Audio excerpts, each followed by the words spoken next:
Okay, so now let's talk about how we can use this Taylor series in order to estimate truncation errors. In fact, this is all what we are doing. We are estimating the errors because where we stop using the Taylor series, the rest of the part is actually the truncation error, which we also call it as remainder. For example, if you stop this series like after two terms, this is the same example which we have studied, example 1.1 and 1.2, when a parachuter jumps from a balloon and then it goes down. So how we can determine the velocity for the next interval of time? So there was one analytical method and there was one numerical approach we have used. We have also used the Maclaurin series. So now we can also use the same, we can also solve the same problem by using this Taylor series. So if you see and if you use this Taylor series for the expansion, you can see here it would become something like equation 4.12, and then if you just use the first two terms, or when n is equal to 1, so whatever is left is actually the remainder, or it will give you the estimate of truncation error. So if you simplify this equation, you can also use this equation in order to determine the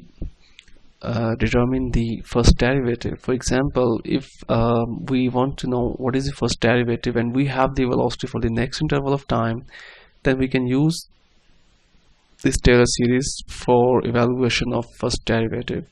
Like we have equation 4.14, and then this is just putting the values back in equation. In this equation, for example, if n is equal to 2, so you will get this equation, and this equation they are pretty similar. So I explained you in class that how we can obtain these equations. For example, this equation, this is actually the remainder part, and we denoted this by O. And if you just consider this equation, this is actually t I plus 1 minus ti, and if you bring one of these, for example, in reality it is square here. It is square because n is equal to 1, so it will become square, so the interval is square. So the one interval, or you can say one of these values will go down, Rn over xi plus 1 minus xi, and whatever is left is actually this, or ti plus 1 minus ti. So this is how we have denoted this. And yeah, so this is the numerical differentiation, how we can use this equation. If we replace this one by O, and O multiplied by the interval, so we can use this equation for the numerical differentiation, and this is known as a finite difference approach or finite divided difference approach. If we have the first value, the next value first and the previous value in the back, so this process of evaluating the derivative is known as the first forward difference approach.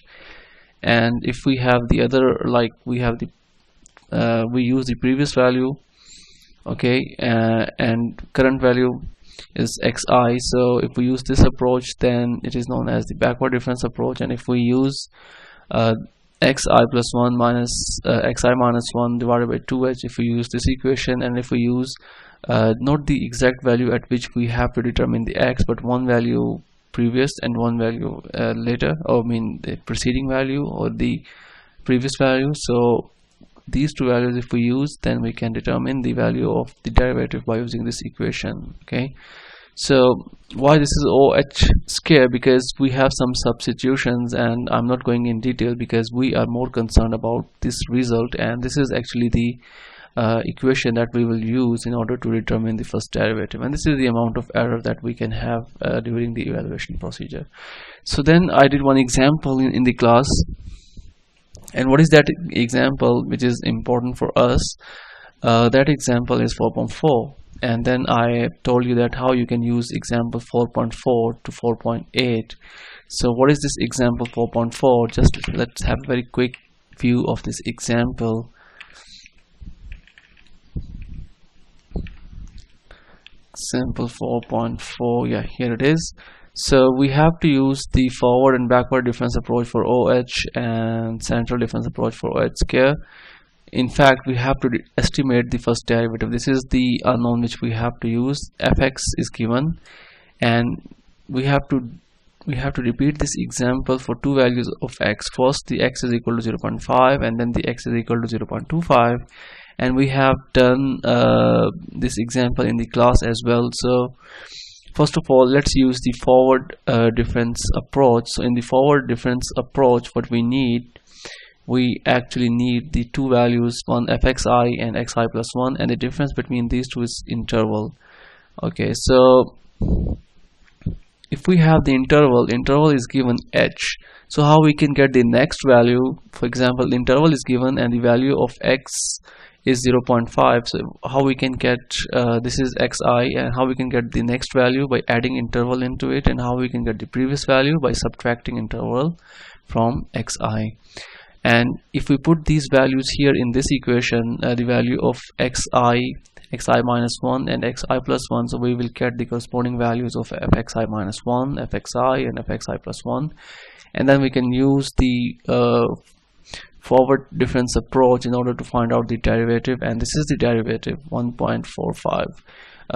If we put these values, the values of fxi and fxi plus 1 in this equation, and the interval is there, interval is 0.5, so you will get the values of derivative, the value of the derivative. And you can also find out the true value of this derivative by substituting the value of x 0.5 into the derivative of this function, and this value is 0.9125, and the true percentage relative error is 58.9%. The same way we can use the backward difference approach, but in the backward difference approach we have to use this equation, this value and these two values. So if you see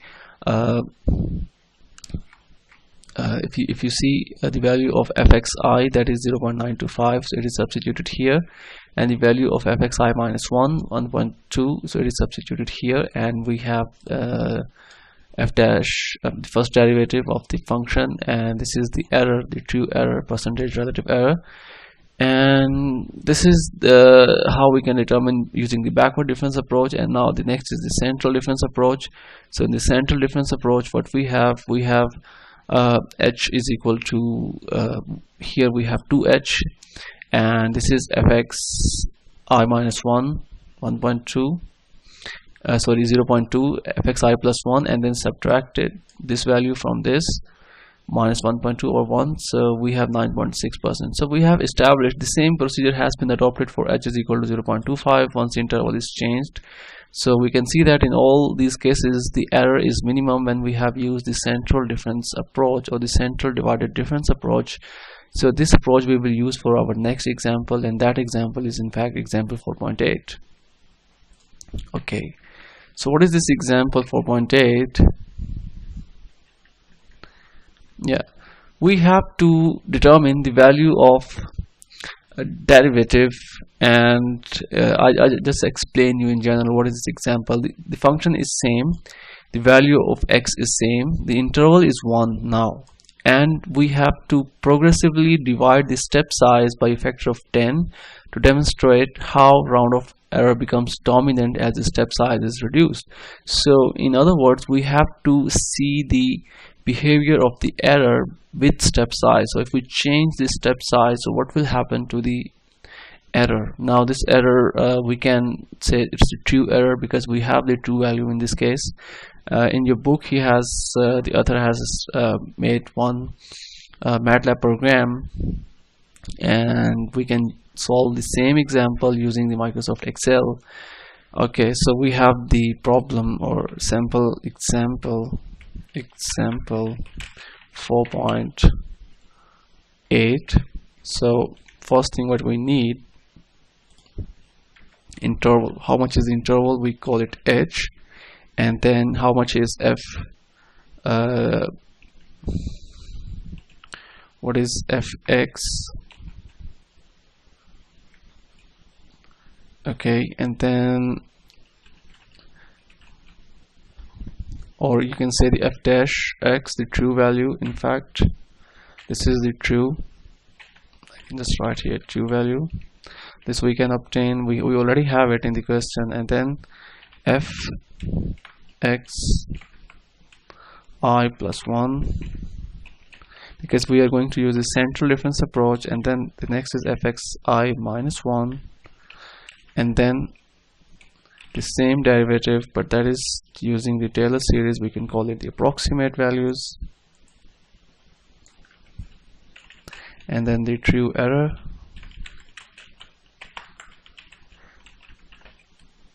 and then we can have the relative, or we can just call it percentage true error.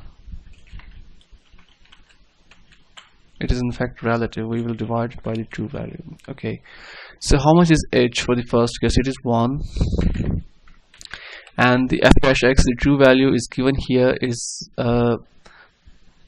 recall that the true value of the derivative is minus 0.9125. This we have seen in the example 4.4. So minus 0.9125, and then fxi plus 1. How we can determine the fxi plus 1? The xi is actually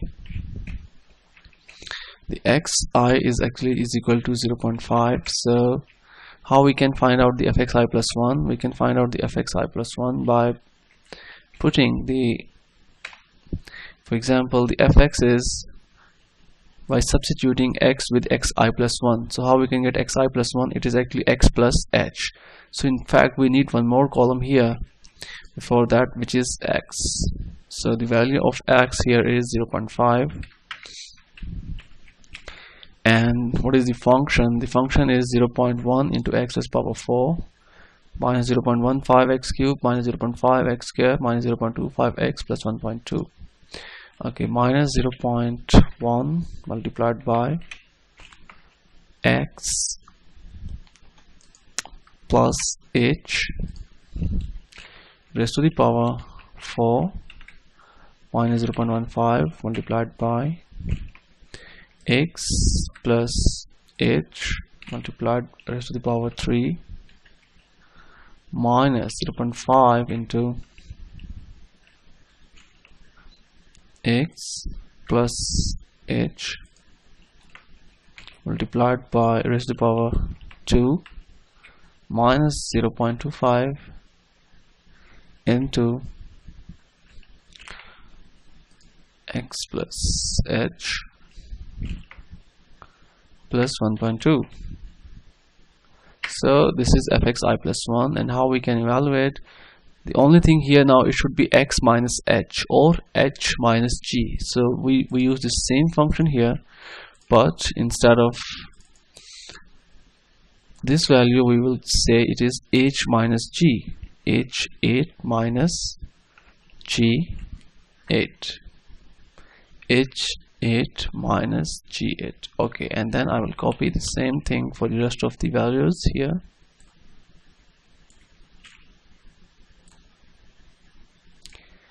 Here and here. Okay, and then what is the derivative? The derivative is this value minus this value divided by 2h, 2 multiplied by h. So this is minus 1.625, and how much is the true error? This is the true value minus approximate value. So this is the true error, 0.35. We can just increase it like this way. Okay, and yeah, this is how we can calculate the true error, and how we can calculate the true percentage relative error. True error divided by true value multiplied by 100. So this is the percentage true error.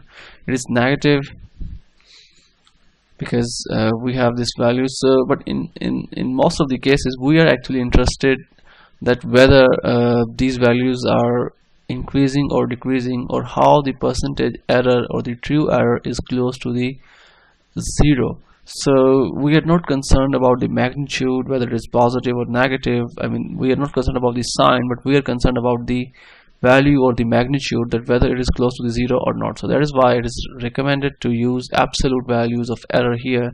So I just change here absolute ABS, and then here, and the same thing you can put it here, the if you want to see in the absolute form, ABS. So now you can see it is the positive value. So we will see that whether these values are increasing or decreasing. Now the next value of h, it should be